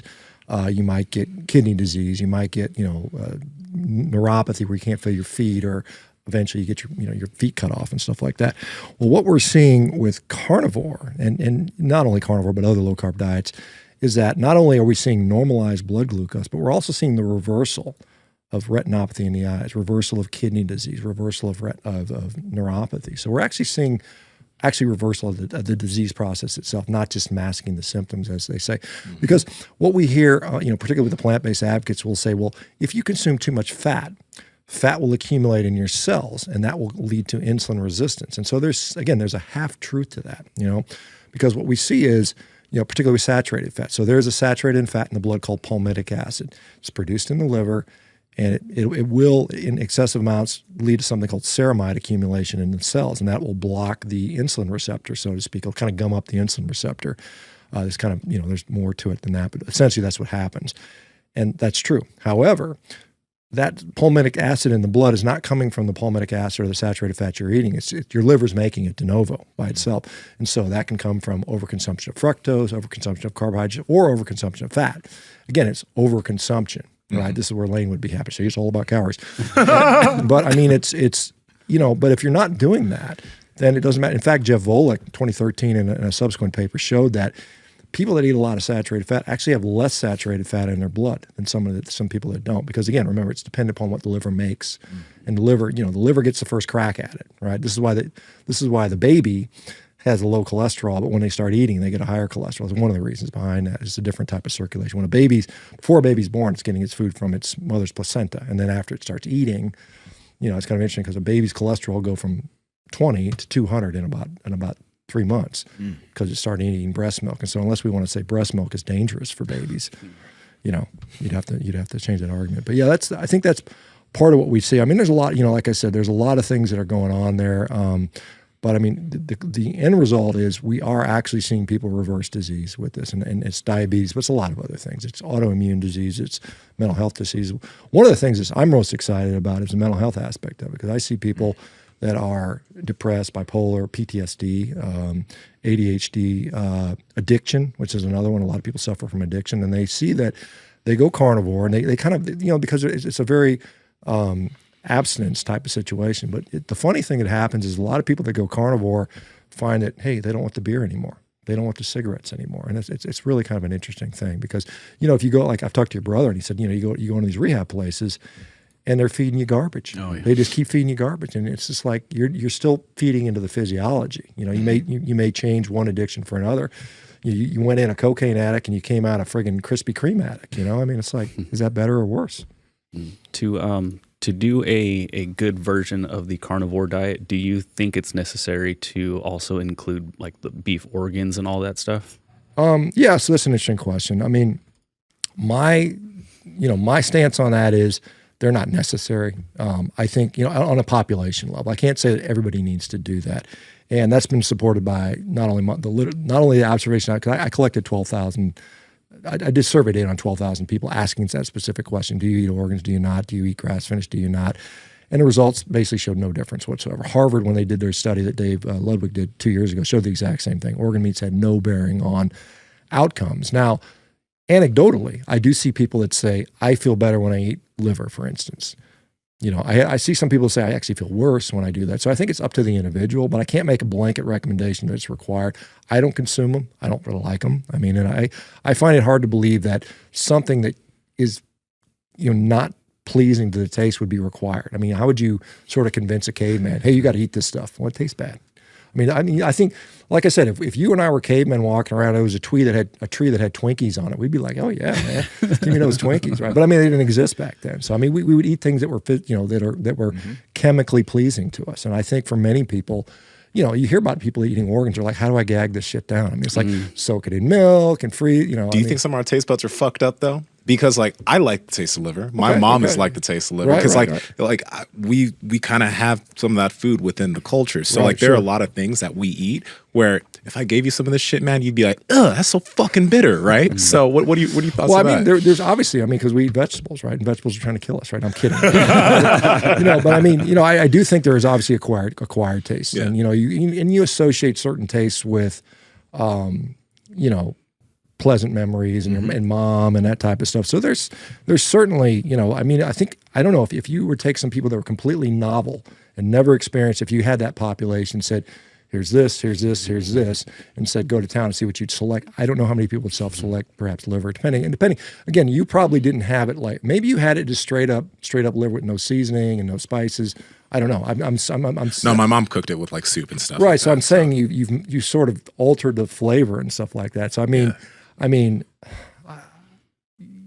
like who eats if you eat like spinach by itself, like when I was doing keto, I would eat all these giant spinach salads, and the only reason I could gag this stuff down is because I put cranberries and nuts and eggs and bacon, and that was the only reason I could eat that. But if I was just like go down and eat a plain bowl of spinach with no dressing, man, I ain't eating that stuff. It doesn't taste good. So I just wonder about that. But yeah, there are people that say they really enjoy the taste of that. So again, my answer to that is, if you like it, eat it. If it seems to give you a benefit, eat it. But is it absolutely necessary to be successful? I can't make that claim, because I see too many people where it just doesn't seem to be necessary. And of course, I'm biased because I don't like the way it tastes. Yeah. I've had it. I've had it from time to time, and I've had it in very fancy restaurants where they've made it really good. And the best I can say well, it wasn't that bad, but it wasn't something like I could seek out, And I think there's some.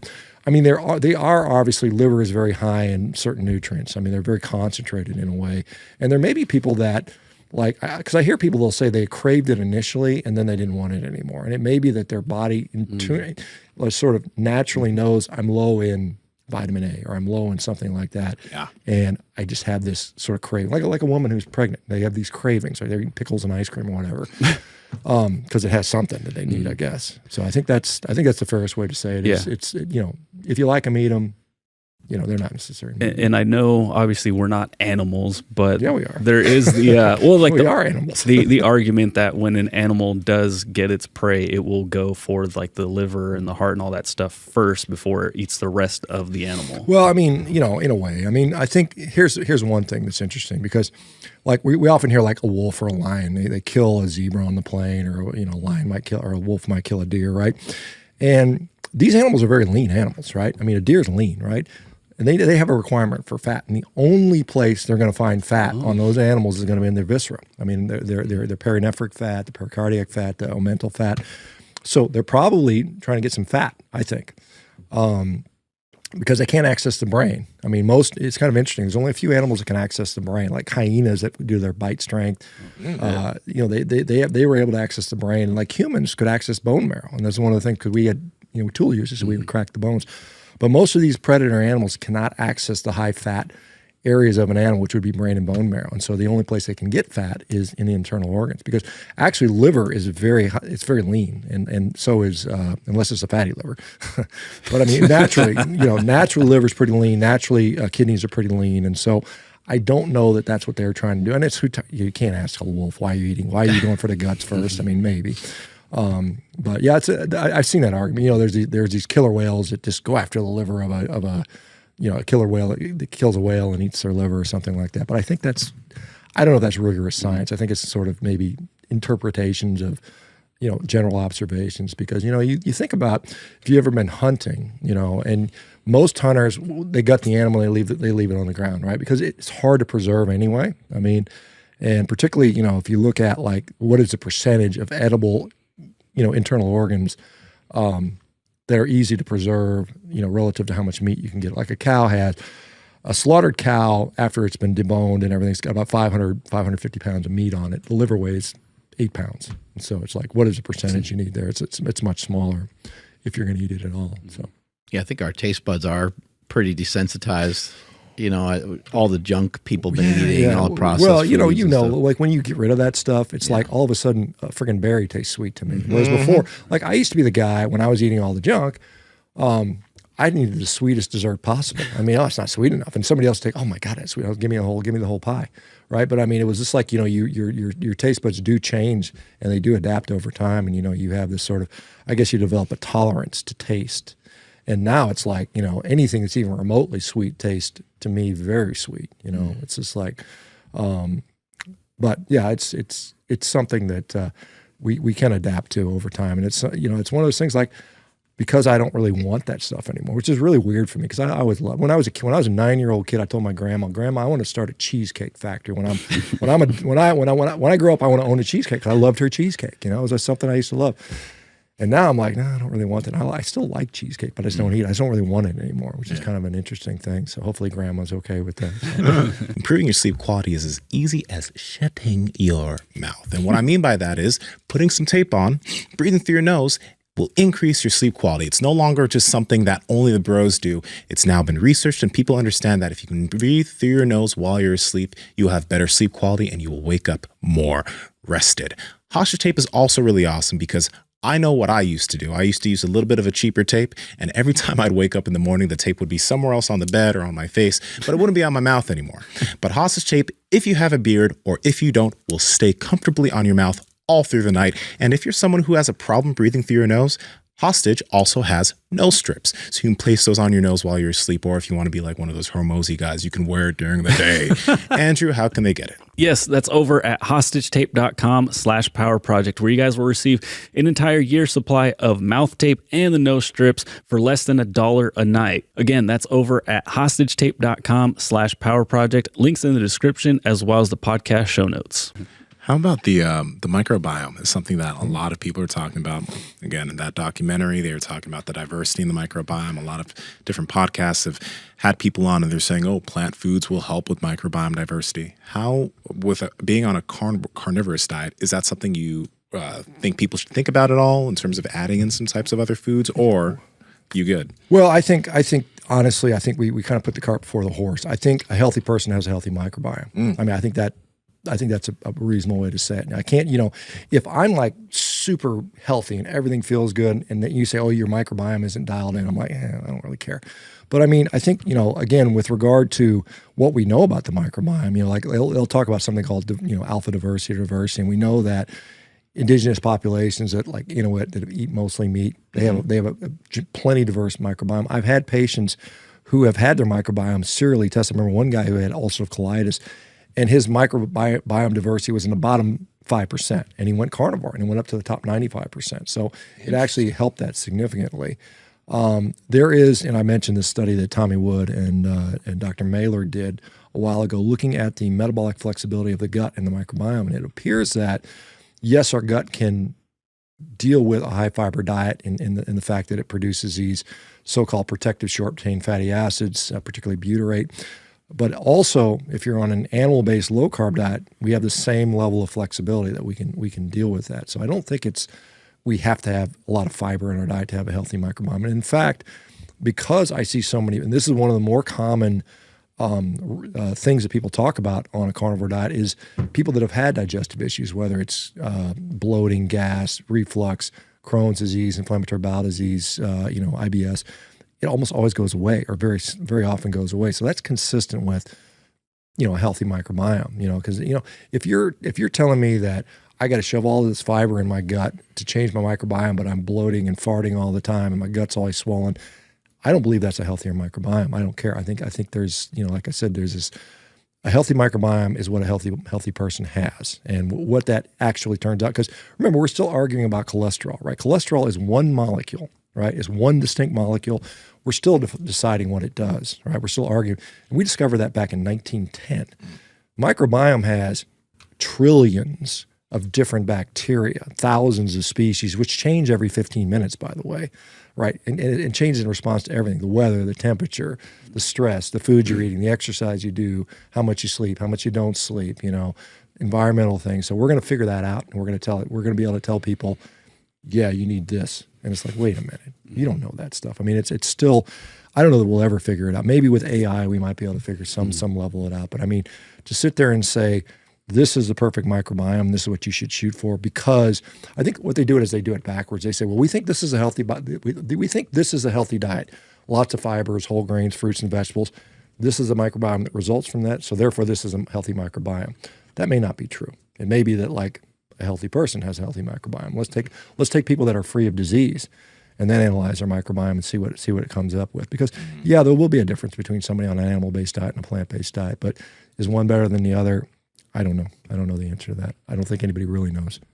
How much meat do you eat in a day? Well, I mean, on average, I eat between 3 and 4 pounds.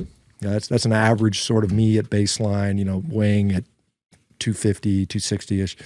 But that's pretty standard. I mean, I'll go up a little bit. Like if I'm training really, really hard, my appetite will go up like it should. Like that's how it's supposed to work. You train hard, you eat more. So I might go as high as 6 pounds a day. If I'm trying to lean out, and like if I'm leaning out, I might go down to, it's like, do you remember, I know you did bodybuilding for a time. There's a guy named Serge Nubret. Do you remember him? Yeah. Serge used to eat 6 to 7 pounds of horse meat a day. Horse meat? Horse meat. Yeah, lean meat from France, because he was French. And in France, they still have horse on the menu. But yeah, I mean, it's not unusual. I mean, I saw, what was his name, Cutler, talking about his, how much food he was eating. How many eggs and everything. Yeah, eggs and meat and stuff like that. So, but 4 pounds of meat is 4,000 calories. It's not that much. I mean, think about it. I mean, if you plug my numbers into a dietary calculator, it says I need about 4,000 calories. So it's pretty in line with what I probably need. And I'm pretty active. I mean, I'm not a marathon runner, and I exercise pretty hard, but I don't spend all day exercising. I mean, what we did today is, not atypical for what I would typically do. Maybe I might have done some bike sprints at the end or something like that. But I mean, and I'm not doing jiu-jitsu right now. But yeah, I'd say 3 to 4 pounds has been pretty consistent. So I think I calculated, because I usually eat a lot of steaks. I usually eat 3-4 steaks a day, something like that. In the last 8 years, I've probably getting close to 10,000 steaks in the last 8 years. So. Any chicken or eggs or cheese or anything different? Hamburger? Yeah, like I said, I told you that probably 98% of my diet is red meat. I probably in 8 years, I've probably had chicken less than 5 times. I mean, honestly, I just don't really. I just don't prefer it. It's just like, I don't want chicken. When they run out of, I've been to events where they run out of meat, and I'm like, oh fuck, there's just chicken left. I'll eat the chicken, but I mean, I will eat eggs from time to time. I'll go like crazy on eggs for a while. Like sometimes I'll throw down 2 dozen eggs a day or something like that from time to time. And then I'll go for 6 months without eating an egg, and then I go. I was doing a bit of dairy recently, and I was eating Greek yogurt, and I was eating cheese. And that's a new addition? I mean, it comes in and out. I mean, Greek yogurt sounds like woke carnivore. Yeah, exactly. Yeah, occasionally I'll do that. But I mean, it's by far and away like I said, 98% of my diet is basically beef. Yeah. What do you think about the people that mention in terms of dairy that like adults shouldn't be eating dairy? They don't have no need for dairy, because that is a thing that a lot of people talk about. Yeah, I mean, dairy is a wonderful source of protein. I mean, if you look at like PDCAS and DIAS, the protein scoring systems that they have out there, whey protein is always way up there. I mean, all of you guys have consumed whey protein over the years. Yes. It is a wonderful source of protein. Absolutely, there's no doubt about it. It's very bioavailable. In fact, you saw the recent study that they did in the Netherlands about the 100 grams versus. Did you guys see that study about? Well, we should talk about that. So I mean, I'm surprised you didn't see it. So there was we've classically seen that protein distribution. You should eat 30-gram boluses throughout the day, 3, 4, 5 times throughout the day, and that's all you can turn into muscle protein synthesis. Well, they did a new study, and they used quadruply labeled isotopes, and they fed people, it was like a 20-gram or 25-gram dose of protein and a 100-gram dose of protein. And they did muscle biopsies every 4 hours for 12 hours. And what they found was, yeah, no, that ouch is what I would say. What they found is that the 100-gram dose, not only did they not drop off, but they kept going up. They kept producing more muscle. So so this upper limit, they said there's no theoretical upper limit, because I routinely throw down 200 grams, 250, sometimes 300 grams of protein at one time, and if I eat enough steak. And so, because the question would be like, if I could only absorb 30 grams of that, you know what I mean, or turn it into protein, I would literally starve to death. I mean, I would be falling apart and being skinny, and that's not happening. And obviously from an evolutionary standpoint, you think about it, if we had to eat every 6 times a day like a bodybuilder, and you're out hunting and you got to build a fire maybe. It's like, and you're like in the back of the line and said, hey, Grok, hey, can we stop and eat? And be like, no, man, we're not eating. Walking around a little Tupperware container. So we probably killed big animals. We feasted till we were full, and then repeated whatever the next day, or we kind of did that. So it wasn't. Our ability to eat right now is very convenient. Right now, I mean, this is the other thing. Our brain sizes have shrunk since about 100,000 years ago. Our brains have gotten smaller and smaller. The human species brain maxed out at about 1,500 cc's, Homo sapiens. It's now dropped down to about 1,300 cc's on average since we introduced agriculture and we started hunting skinnier, less fatty animals. Back when we were killing mostly mammoths and things like that, we had a little bit bigger brains. But you needed more intelligence to survive back then. Now, how much intelligence do you need to survive today? You need to know how to swipe right. I mean, that's it. I'll swipe right and get food delivered to me. I mean, it's not hard to survive as a human these days because everything's done for you. Don't even need to use your nose. You don't have to. Yeah, you don't have to use your nose. You don't have to think. I mean, it's just like, I can get somebody to deliver food for me. And maybe with the universal basic income, I can just play video games all day and order my food in. I mean, that is what we're allowed to do. And so, but your question about dairy. There clearly are people that struggle with dairy. I mean, it's a large percentage of the population are lactose intolerant. Now, some people will say, well, it's because it's pasteurized. I'm not totally convinced on that. But I mean, there's certainly people that struggle with that. I have seen people that have gone carnivore that have reversed their lactose intolerance, which I think is quite interesting. I'm not sure, what's going on mechanistically. Maybe they have the lactase enzyme, is somehow showing up again. But there are, I mean, obviously, I'm not a cow and I'm not a baby calf, and I'm not, there are occasional instances where you'll see like a pig nursing on a dog, or dog nursing on a pig. That's happened. So other species do it occasionally. We probably started consuming dairy.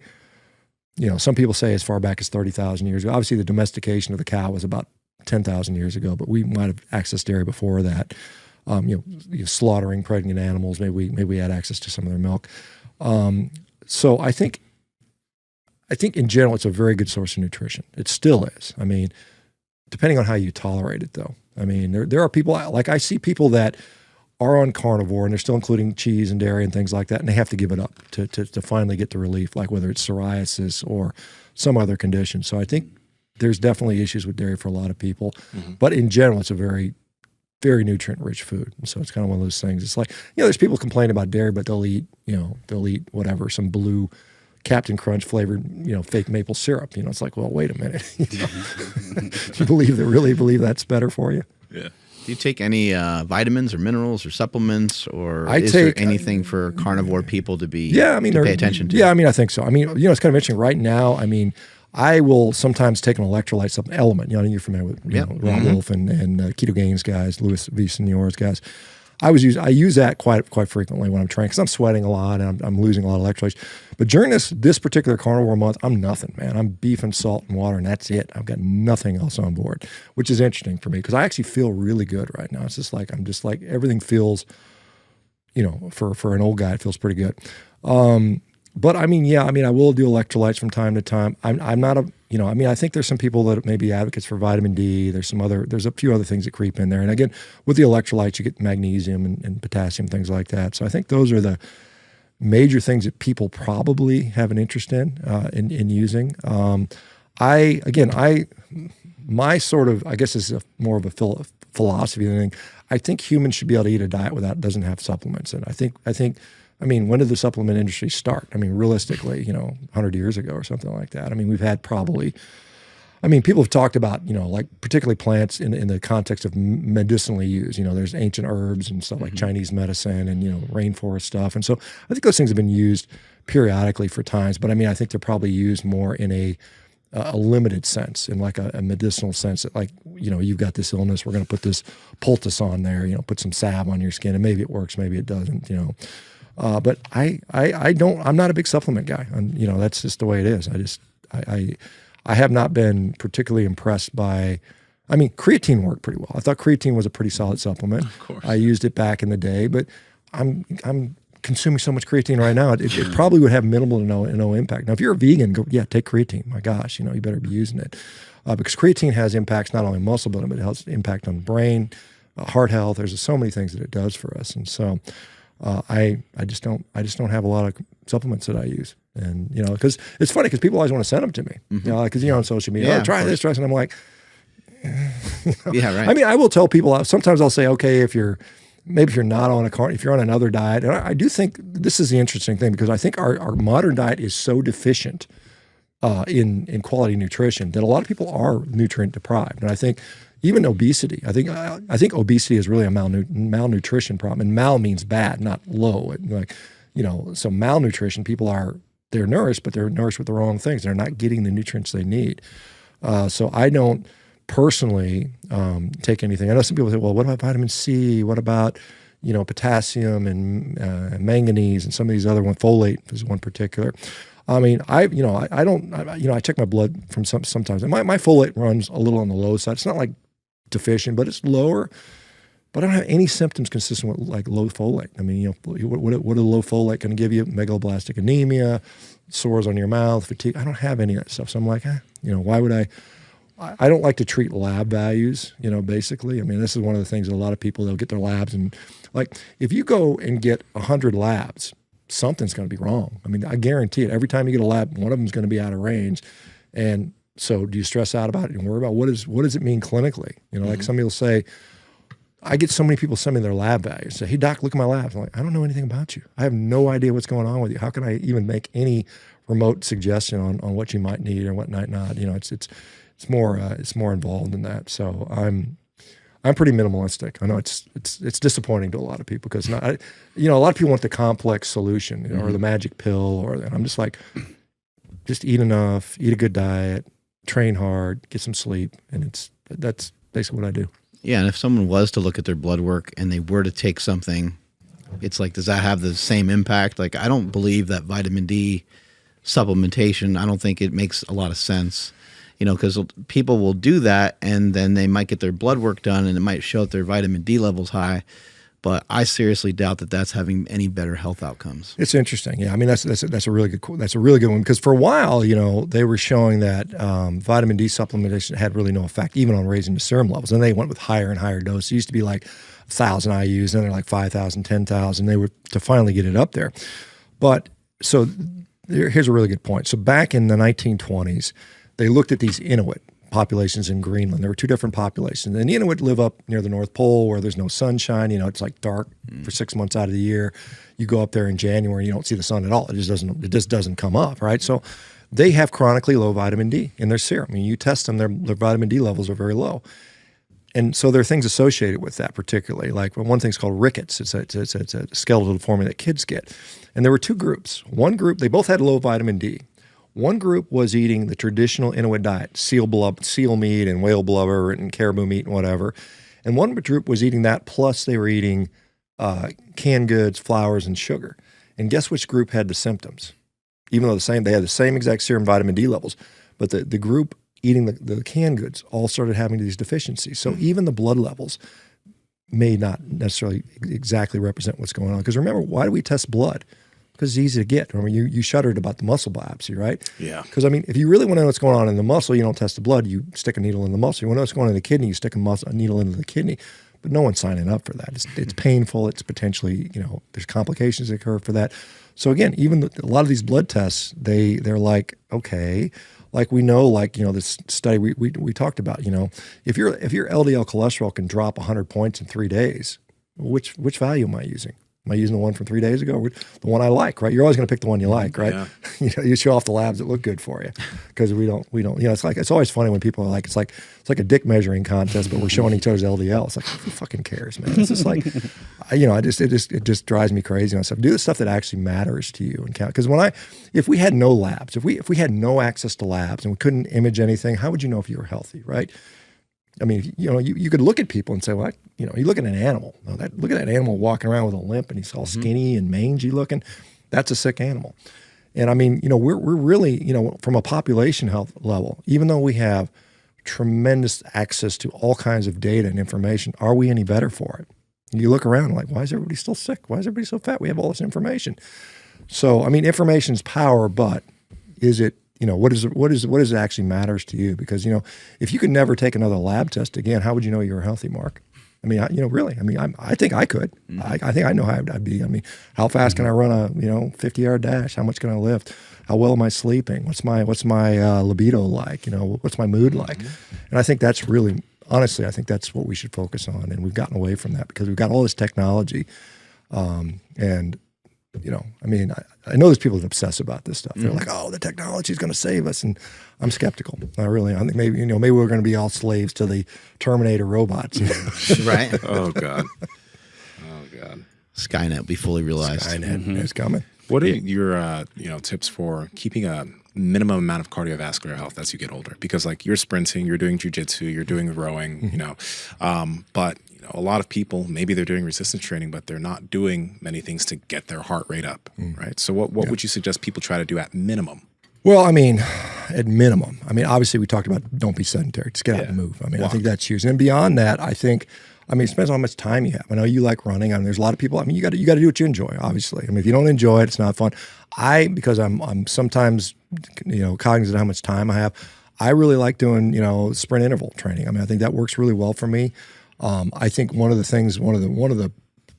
mistakes a lot of people have is they fail to have enough recovery time on intervals. I think that's, when you're doing a lot of people they talk about the Tabata protocol, 20 seconds on, 10 seconds off, 8 rounds. And by the time you're at your third rep, you got nothing left. It's no longer high intensity. It's like low intensity, right at that point. So, and that was designed specifically for speed skating. That was the protocol was designed for speed. I talked to Mark Smith about this, another exercise physiologist, and he says, yeah, that's not applicable for the rest of the people. So when I do sprints, the other night I was doing 10-second sprints on the little Airdyne X bike, hauling out like we've done. As hard as you can. I recovered for 1:50. That's plenty. It's like 11-to-1 recovery time. But the next rep was just as intense, and all 10 of them were really, really intense. Yeah. It still only took me 20 minutes. It's a great workout. And so I think that's something to be mindful of. Again, there's a progression here. I like people, I think if we talk about high intensity interval training, which is very good for VO2 max, you got to hit high intensity. It's not medium intensity, it's high intensity. So you have to do that, and you have to do it in a safe way. Running sprints is great, but a lot of people tear their hamstrings and they tear. I've done that, and there's a guy. His name is Mark Baker. He's from the UK. He's a master's track and field. He's 63 and he runs like a 12.5, 12-second 100 or something like that, which is pretty decent. Willie Gault. Do you remember Willie Gault? The Raiders and no, he was in the Bears. He was a receiver for the Bears. Right, but Willie Gault. I remember him because when I was a kid living in Chicago, I went to play basketball at this big fitness center, and some of the Chicago Bears were there, and I got to play against them. I remember Willie Gault was one of the guys, but I had been following him, and he's like a master's track guy. At 55, I think he's still running a sub-11 100 meter, so he's a fast dude, right? But, that's, but to think about what does it take, and Nsima will be interested in this stuff, but what does it take to be able to do that as an older athlete?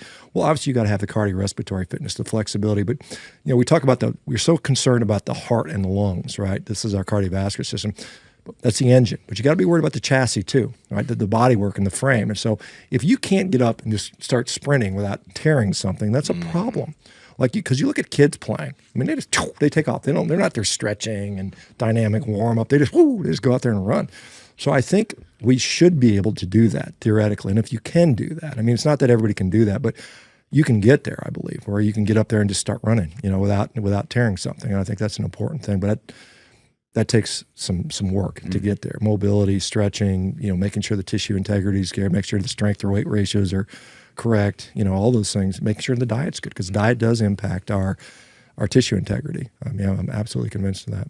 Power Project Family on the podcast, we talk all the time about feeling good habits to make sure that your health is in check. And one of the things that's super important is getting your blood work done, because you could be getting great sleep, you could be having great nutrition, but under the hood, there could be things going on that you don't realize. So it's always good to get your blood work checked so you can totally understand what's going on.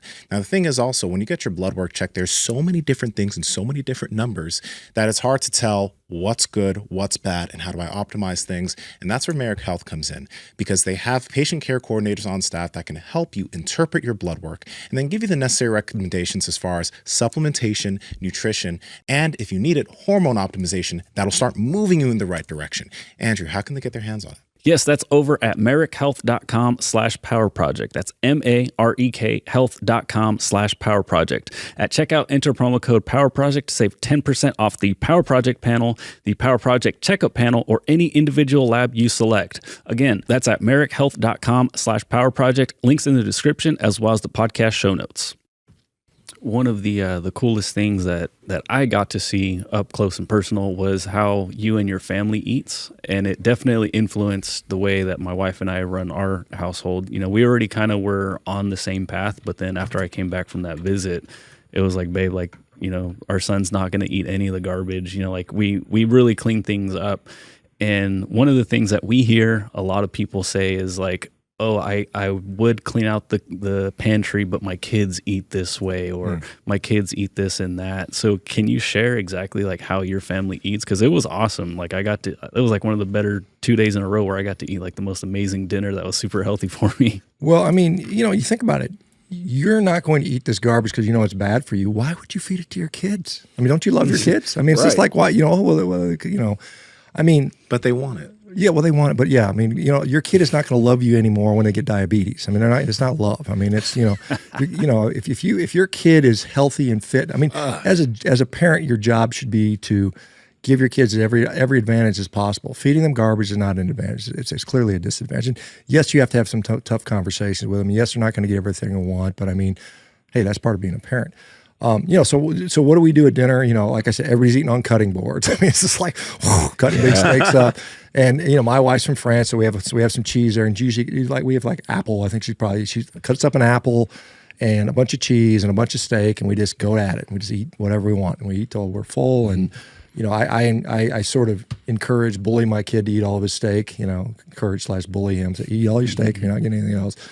And he does that, and then he's realized, and of course, I'm always talking about, see how you feel, see how full you are, see how you don't want the junk, and just kind of educating. When my kids were 4 or 5 years old and they're starting to learn how to read, they go to the grocery store, and the grocery store is a program for the kids. Oh, look at that little cute, all the colors and the little cartoon characters, and they'd say, I want. I said, well, let's look at the label and see what's in there. And how much sugar's in that? Just as not that sugar's the only thing to worry about, but that was just a lesson. Let's say when you need to understand that. Food has an impact on how you feel. And once they start to realize that, obviously when they leave the home, they're going to do what they're going to do. But I mean, you have to give them at least, an education on how it matters. Teach them how to cook. Like my kid knows how to cook a steak now, and it's kind of like, that's a skill I didn't have because my mom was a horrible cook. And she's tiny. She's like 5 foot tall. She's like 100 pounds. And she told me when I was like a 15-year-old kid, she thought food was a waste of money. And I'm like, what? As a 15-year-old boy, you're like hungry all the time. Food's a waste of money. What are you talking about? So, and I don't think I had a good steak until later on in life when I figured out how to cook it myself. But yeah, I mean, if a 3-year-old is dictating household food policy, there's a problem here. I don't want the kid to scream. Well, figure it out. It's not, the answer is not giving him the goldfish or the crap that he wants. It's, you know, your kids will adapt. There may be a little bit of pain.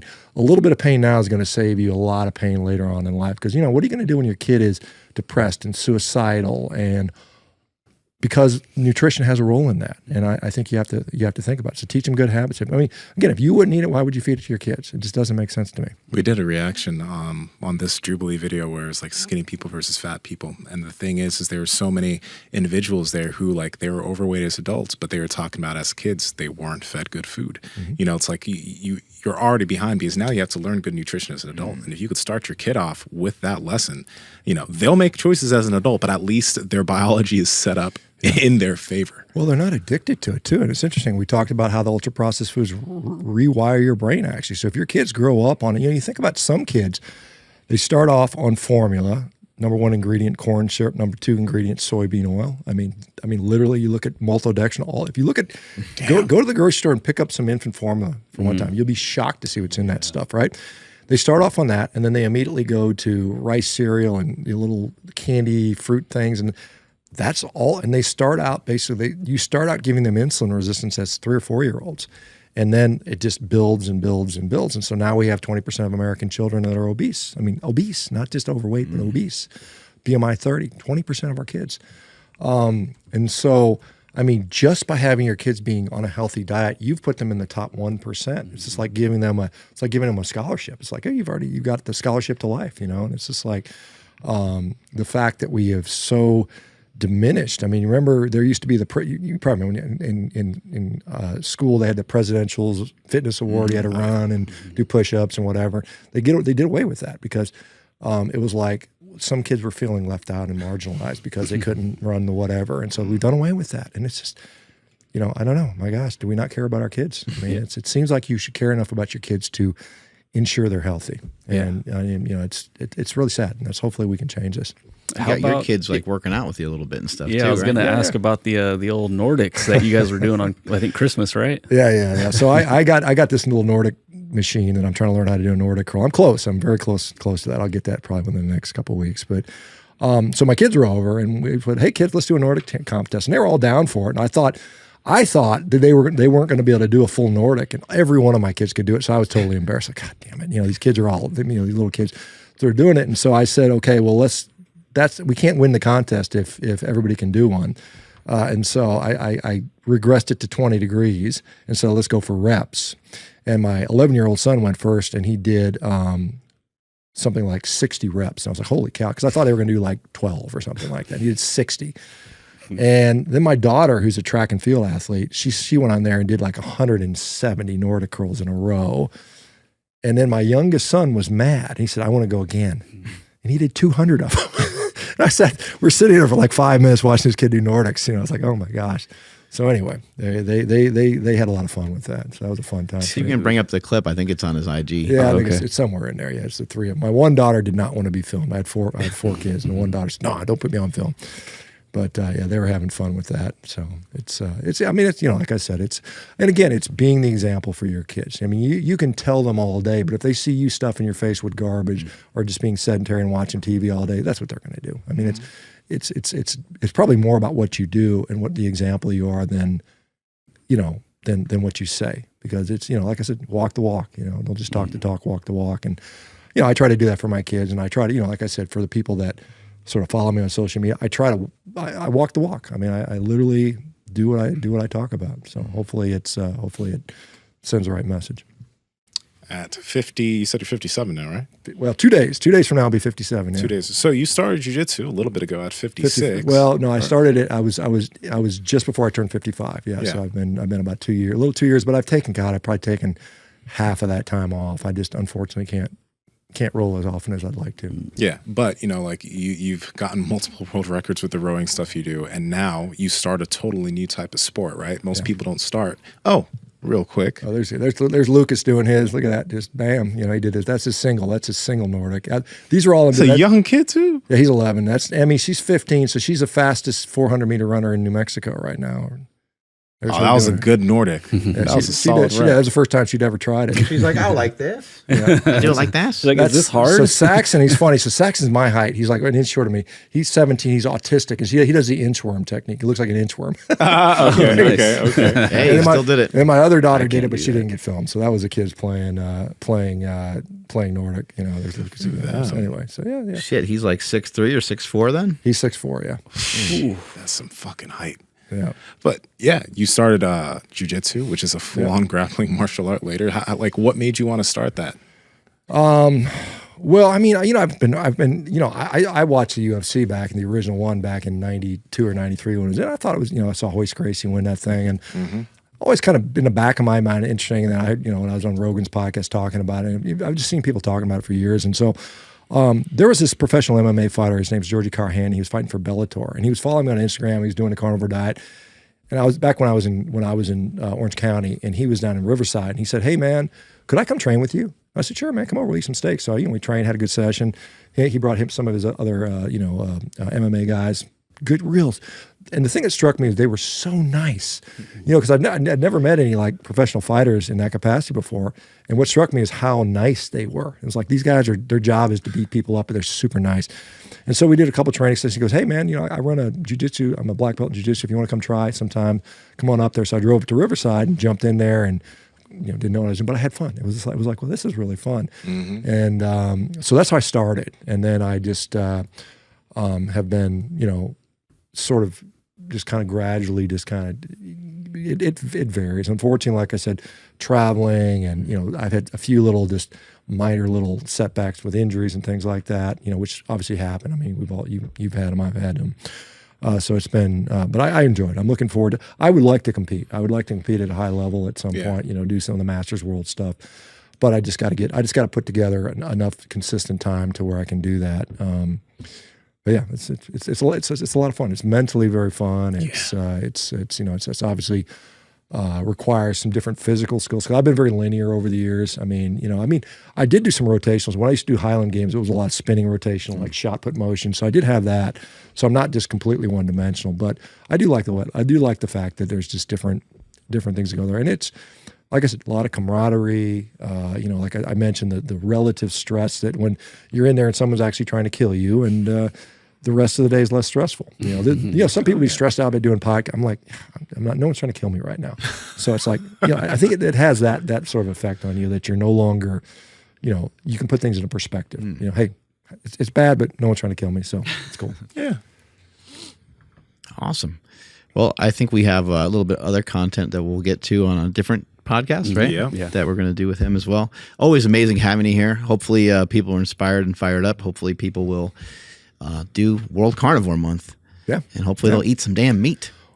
Yeah, I hope so. I mean, like I said, there's more and more people doing it every year. I mean, we're you know, let's try it and see what happens. You know, like I said, there's nothing wrong with trying. The worst thing that could happen is you ate a bunch of steaks, and hey, that's not bad. And you have like, I think you said something like 6,000 people waiting to. Rivero is our company. We're licensed in all 50 states. We provide healthcare. Basically, you know, we treat root cause. We don't just medicate and put Band-Aids on people. We actually work to try to get people off medications and to actually reverse their diseases when possible. But you can prescribe if you need to. Yeah, of course. Yeah. We're licensed physicians. So that is, you know, sometimes we'll use carnivore, sometimes we won't. Sometimes we'll use some sort of low-carb elimination type style diet. And that is, so yeah, we had a waiting list. We have something like 6,000 people that signed up for it. So it's a very promising thing. I think just this week we are bringing our first patients into the clinic, into the virtual clinic. So it's going to be a busy year for me. I've got a lot of stuff coming up, and then hopefully, you know, once we go, we'll scale that up, and you know, hopefully we get to the point where we're seeing not just a few thousand, but maybe hundreds of thousands of people, which would be really exciting. Congratulations on that. I know you've been working on it for a long time. Yeah, thanks, Mark. Appreciate it. Yeah. Strength is never weakness. Weakness is never strength. Catch you guys later. Bye. I know you guys enjoyed this episode with the godfather of carnivore, but how about everything else you need to know about carnivore? Right here, click this video. Shawn Baker's also in this video, and a bunch of other people. So if you're doing World Carnivore Month, click it. Click it right now.